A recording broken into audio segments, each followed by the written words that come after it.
Welcome to the module focusing on the security of data. In this module, we'd like to think about why ensuring and maintaining confidentiality, integrity, and authenticity of data should be the main purpose and role of computer security policies. Let's start by reaching back to the essence of this problem. Why does computer security usually fail against attacks? The reason is that system users are often unaware of the threats they're facing. And if they're unaware, they can't counteract the threats. The second aspect of data security that relates both to users and administrators is a failure to clearly identify the resources that require protection. There's a common thinking pattern that pictures a safe computer network separated from the big bad internet with a firewall. This has been outdated for some time now.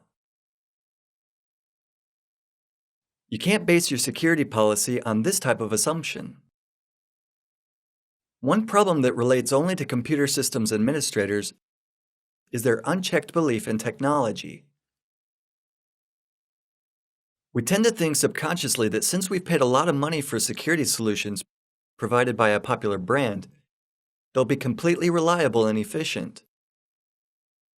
If you don't know the mechanisms behind a solution or technology, or don't even know attack vectors, running a piece of software or a tool won't make you secure. Users and administrators need to keep track of new developments and utilities in the system security field and deal with threats differently than is shown in this slide. Why is this all so hard? The main reason for this difficulty is a new growing trend known as the consumerization of IT. The tables have turned since the development of high-tech software and devices. In the past, new technologies were enterprise-led and only after time emerged on the consumer market. Devices were customized for the needs and goals of businesses. Today, there's no recognizable boundary between consumer and corporate technology. Appliances and software are being designed with users in mind. What are the effects of this reversal? It's harder to say whether the smartphone you're holding is a company device or a private device. The same technology can be used at work and for play. It wasn't quite this way a while back, and this shift seems to have blurred the lines between business computer systems and home systems. New developments mean that more and more people can work from home. And we use our own devices, a laptop or a smartphone, for work. System administrators have limited control over these devices, if there's any control at all. Administrators can't force us to stop using our own devices because our productivity would be lowered. We can do some tasks remotely while traveling or on holidays. Companies can't ban sending emails from outside their offices.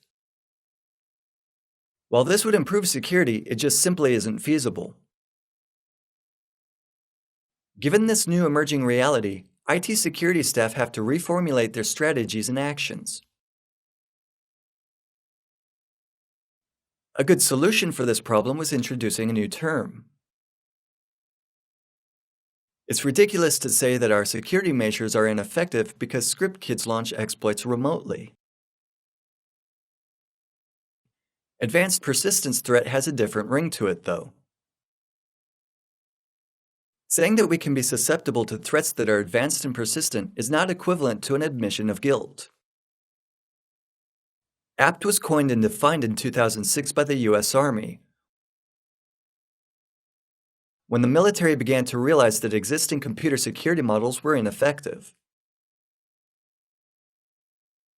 Funds on fighting launched attacks were irrationally high compared to the results. Something had to be changed. Originally, app referred to persistent threats, or those threats that were a long-term risk.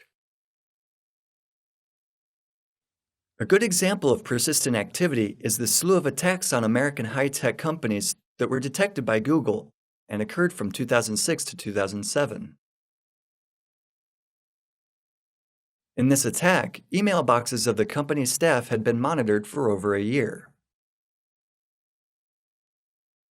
Today, advanced persistent threats are understood as attacks that successfully launch malicious software on targeted computers. Malicious software is a broad term.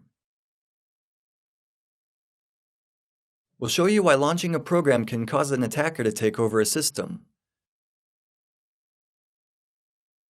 Local attacks and large-scale attacks that exploit vulnerabilities in security systems. We'll talk about this vector in the following modules.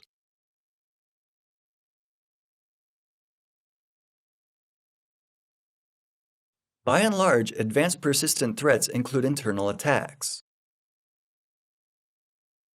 For the most part, internal attacks render any technological protection measures useless. The last category of threats classed as apps are the attacks that target trusted communications channels. The amount of information exchanged between computer systems is huge.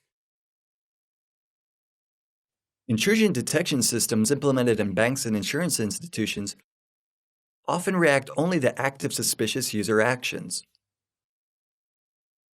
Attackers exploit a tendency of specialist IDS tools to react to unauthorized claims payments, but ignore information extraction.